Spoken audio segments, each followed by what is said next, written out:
Sigurado na tayo na hindi makukuha ang numero na yung balak nila na wala silang kalaban, na walang Inday Sara sa 2028, hindi matutuloy dahil magiging kandidato at magiging presidente si Inday Sara sa 2028. Punta naman tayo sa naging pahayag ni dating Congressman Mike Defensor na nasa labas po ng Senado. Narito, panoorin natin. Magandang gabi po sa lahat ng mga Pilipinong naninindigan dito sa Senado. Mabuhay po kayo! Una ko sa lahat, nais ko lang sugsugan yung sinabi ni Banat Bay. Kasi di ba binanggit niya ko kanina, yung mga pulis, kaibigan po natin yan. Hindi natin sila kaaway. Totoo po yan. Dahil ang ating kapulisan, ang kasundaluhan, ay apektado rin sa nangyaring korupsyon sa ating bansa. Yung kanila pong pamilya, yung kanila mga anak, apektado rin ang kinabukasan sa trilyong sistematikong korupsyon na nakita natin sa ating bayan. Kaya nga po kanina binanggit ko sa Senado at sa Kongreso, magkasama kami ni Benz. Alam niyo, ang Pangulong Duterte, ang isa sa ginawa niya sa kanyang pag-upo, dinoble ang sweldo ng mga pulis. Dinoble ang sweldo ng mga sundalo. Dinoble ang sweldo ng mga teachers o ng ating kaguruan. Tapos, ginawa po nila yung ating state colleges and universities libre. Kahit mahirap ka, basta may angking talino at sipag, libre ka. Yan ang ginawa ng Pangulong Rodrigo Duterte. Kaya nga po, hindi makalimutan ng taong bayan yung ginawa niya. Maging ang PhilHealth, pag mahirap ka, senior citizen, wala kang pera, wala kang pambayad, binabayaran na ng gobyerno. Parang libre na kung ikaw ay may sakit. Kaya kanina ho, nasa Kongreso kami, biglang-bigla, nagpalakpakan ang mga tao. Bakit? Nakuha na ang balita na nagpalit ng liderato dito sa Senado. Tinanong po kanina, anong ibig sabihin yan? Ibig sabihin po ba, wala nang impeachment? Totoo po. Sa bilang ng mga senador na mga kasama natin nanindigan, hindi na matutuloy ang impeachment ni VP Inday Sara Duterte. Dadaan pa rin po yan sa proseso. Kailangan pa rin gawin ng Senado ang trabaho nila. Pero sigurado na tayo na hindi makukuha ang numero na yung balak nila na wala silang kalaban, na walang Inday Sara sa 2028, hindi matutuloy dahil magiging kandidato at magiging presidente si Inday Sara sa 2028. Ang kasalanan ninyo, hindi kay Inday Sara. Ang kasalanan ninyo ay sa taong bayan at dapat managot kayo. Ang pera at ang maleta, isoli ninyo sa kapal ng bayan ng Republika ng Pilipinas.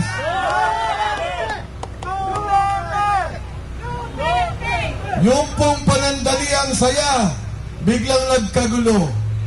Dahil nakita namin, inaresto. Nakita po natin, lumabas, si Senator Bato de la Rosa. Alam niyo ho, 2 gabing nakaraan, nag-uusap kami sa ilang mga tao ni Senator Bato. Ako po talaga nagtataka kung bakit ingat na ingat si Senator Bato de la Rosa. Kung maaari, hindi pwedeng malaman. Kung maaari, paano bumiyahe nang hindi makikita. Nagtatanong at naghahanap ng paraan makarating ng Senado. Sa maraming panahon, matagal na panahon, pinagtatawanan, niyuyurakan, binibiro ng masama si Senator de la Rosa. Duwag daw. takot daw. Bakit hindi daw nagtatrabaho? Bakit hindi nagpupunta ng Senado? Meron daw sweldo, pero wala sa Senado. Pero ngayong araw, napatunayan na tama si Senator Bato de la Rosa. Ngayong araw, napatunayan na yung kanyang sinasabi, yung kanyang pag-iingat, yung kanyang pagtatago ay totoo pala. Isipin nyo naman, ang Senado ay bahay na nila. Si De La Rosa, Bato de la Rosa ay isang senador. Isipin ninyo, ipinasok sa loob, hinabol, gustong arestuhin, ni walang warrant of arrest ay pinakita. Yan na ba ang klase ng demokrasya na meron tayo? Na ang NBI, ang mga ahensya ng gobyerno, AMLA, ginamit kay Inday. Comelec, ginagamit sa mga kasama natin. Kailan lang kay Lian? Ang iba't ibang ahensya ng gobyerno, ginagamit para patahimikin ang lahat ng lumalaban at naninindigan laban sa korupsyon. Dalawa lang po ang pagkakaiba ng diktador at demokrasya. Dalawang bagay lang. Ang malayang pagsasalita ng bawat isa sa atin. Pag tinanggal ang karapatan na yan, na hindi na tayo makapagsalita, na tayo ay tinatakot at tayo ay pinipigilan, wala na po tayong demokrasya. At yan ang ipinaglalaban natin ngayong gabi. Ngayon lang po, tinawagan ko ang Senador Dante Marcoleta. Inaasahan ko na siya na mag-chairman ng Blue Ribbon Committee. Hindi po dahil sa politika, dahil ang gusto lang natin ang katotohanan. Saan napunta ang pera? Ipatawag ang mga sangkot, huwag protektahan, huwag itago, at huwag pagtakpan ang sinuman para malaman natin ang nangyaring malawakan, organisado at sistematikong korupsyon sa ating bayan. Importanteng malaman natin sino talaga ang pinuno nila. Sino ba talaga ang mastermind ng pinakamalaking korupsyon sa kasaysayan ng ating bansa? Sino? Huwag po kayong mag-alala dahil ang institusyon ng Senado ngayon ay lumalaban. Ang Korte Suprema ngayon ay lumalaban. Kaya po tayo dapat patuloy na manindigan. Kausap ko si Dante Marcoleta. Ang sabi ko sa kanya, mukhang umalis na ang mga NBI. Sabi niya, totoo ba? Sabi ko, napansin ko. Mukhang naglabasan na sila. Ang katunayan na sabi ko sa kanya, sa galit ng tao, pinagpupukpok ang mga coaching na lumalabas.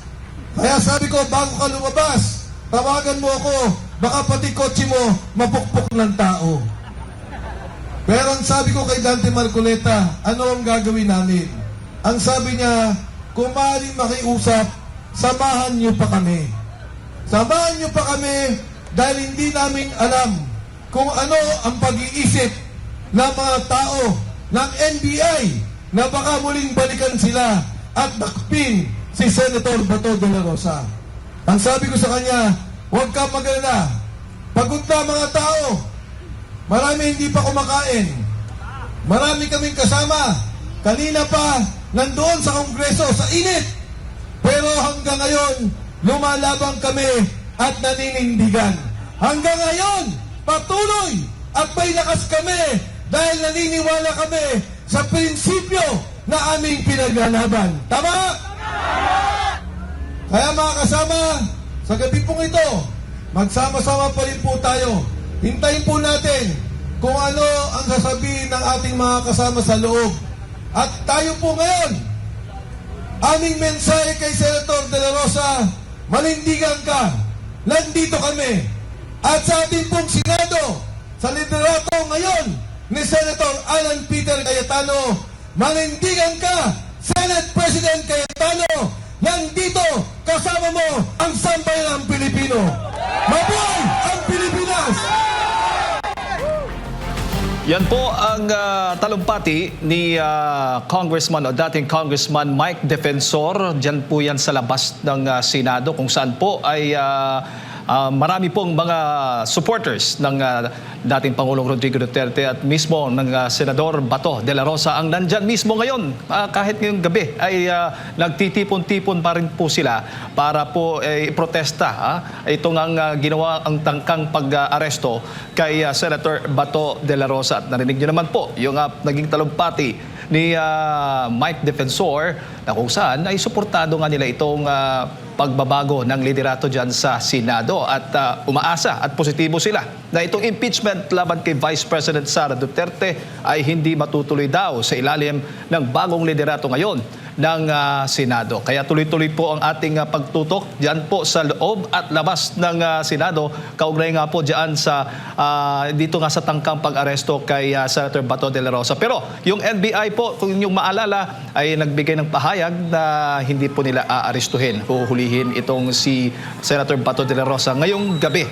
Yan po ang huling update natin mula dyan. At mismo ang ating kapartner na si Sheena Torno nga, sabi ay nandyan pa mismo sa loob ng Senado ngayon, si Senator Bato de la Rosa. Hindi lang natin tiyak kung sino-sino pa yung kanyang mga kasama. Pero naka-lockdown pa rin po ang Senado. Ang hindi po pwedeng pumasok yung galing sa labas, pero po pwede pong lumabas yung galing sa loob ng Senado. Yan po yung kasalukuyang sitwasyon ngayon dyan mismo sa Senado, mga kapartners. Marami na tayong nakapanayam. Ang reaksyon nila ay talagang tutol dito nga sa ginawang hahabol at sabi nga ipag-wrestling dito kay Senator Bato de la Rosa. Ito pa naman ang unang pagkakataon na siya ay maging present sa sesyon ng Senado, mga kapartners. Pero natunghayan po natin kung ano po ang naging sitwasyon niya nung pagpasok po niya sa Senado, kung saan hinabol po siya ng NBI at buti na lang ay nakapasok po siya doon sa plenaryo at yun nga, ay nasa ilalim na po siya ngayon ng Senate Protective Custody. So ibig sabihin ay hindi po pwede siyang aarestuhin ng agad-agad kasi nga po ay nasa ilalim po siya ng proteksyon ng Senado. Kaya patuloy pong tinututukan po natin itong mga ganap din po sa loob. And hopefully, maya-maya po ay makakapanayan po natin mismo ang Senador Bato de la Rosa. Sana ay mapagbigyan po tayo kung nandyan man siya mismo sa loob ng Senado para po ay magbigay po ng kanyang pahayag din sa lahat ng ating mga kababayan na talagang nakaantabay mula pa kaninang umaga hanggang ngayon, mga kapartners, dahil nga dito sa nangyari sa kanya. Kaya tuloy-tuloy tayo, partner. Balikan lang natin yung mga naging ganap ngayon pong araw na ito po, mga kapartner, no? Doon sa mga kakatutok lang po sa ano bang mga ganap ngayon dito sa Pilipinas, lalo na sa mga overseas Filipinos, no? Tila natabunan yung issue dito po sa pag-impeach ng House of Representatives laban kay Vice President Sara Duterte, kasi nangyari nga po dito sa Senado ang pagpapalit po ng liderato, no? Natanggal bilang Senate President itong si Senador Tito Soto sa botong 13-9 pabor dito kay Senador Alan Peter Cayetano na siyang naging Senate President nga po, no? Kung di ako nagkakamali, di ko alam kung final na ba na ang majority leader ay si Senador Joel Villanueva, kasi ang kanina merong live si Senador Robin Hood na acting Madjo, no? Pero ang Senate Pro Tempore ay pinalitan na po from Ping Lacson, kung di tayo nagkakamali ay itong si Senadora Loren Legarda na po, mga kapartner. At alam naman natin, kasabay po ng pagbabago ng liderato ay ang pagbabago din po ng chairmanship, no? Ng lahat ng mga komite dyan po sa Senado po, mga kapartner. Kung maalala ninyo, nung umupo si Senate President Escudero, tapos pinalitan siya ni Senador Tito Soto, ay nagkaroon po ng pagpapalit, no, ng chairmanship.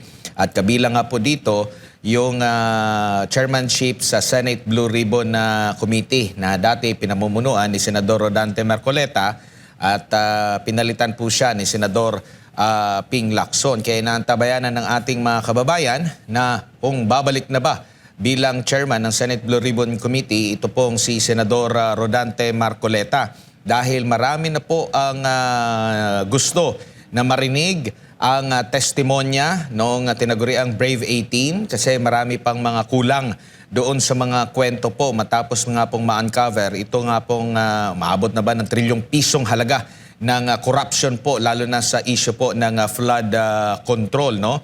So inaabangan din po yan, lalo na't naging sentro din po ng diskusyon at debate yan itong nakalipas na mga araw sa pagitan ni Senador Ping Lacson at Senador Rodante Marcoleta, kaugnay nga po doon sa pagpapatawag dapat kay Congressman dating Speaker Romualdez, kay dating Congressman Zaldico, at iba pa po mga kapartner, para lubusang maunawaan kung sino nga ba talaga ang nasa likod po nitong manumalyang flood control projects at iba pang issue ng korupsyon dyan po sa Senado. At bago pa man, nagkaroon nga ng palitan ng liderato po dyan sa Senado, ay ito nga ang nangyari matapos nga pong nais na ipatupad o implement ng NBI. Ito pong warrant of arrest mula sa ICC po mga kapartner, na sa mahabang panahon nabunyag na pero pilit tinatanggi. Tinatanggi ng ICC na mayroong arrest warrant. Sinabi naman ni Ombudsman Rimulya, meron na siyang nakitang kopya. Sabi naman ng DILG, wala pa silang natatanggap na kopya. Magsusumpi na po sila, pero ngayon naging malinaw po ang lahat. At sabi nga ng mga supporter ni Senador Ronald Bato de la Rosa ay na-justify kung ano yung dahilan, yung reason po kung bakit po siya napilitan na magtago, dahil ang gagawin po ay kung ano po ang ginawa nitong otoridad sa pag-implement ng arrest warrant ng ICC kay dating Pangulo Rodrigo Duterte, ay siyang gagawin din kay Senador Ronald Bato de la Rosa. Pero ang ninanais ng kampo ng senador, masunod po yung due process talaga na hindi nasunod anila sa panahon po ng inaresto po ang dating Pangulong Rodrigo Duterte. So yun po yung mga mahalagang kaganapan ngayon pong araw na ito ng Lunes mga kapartner.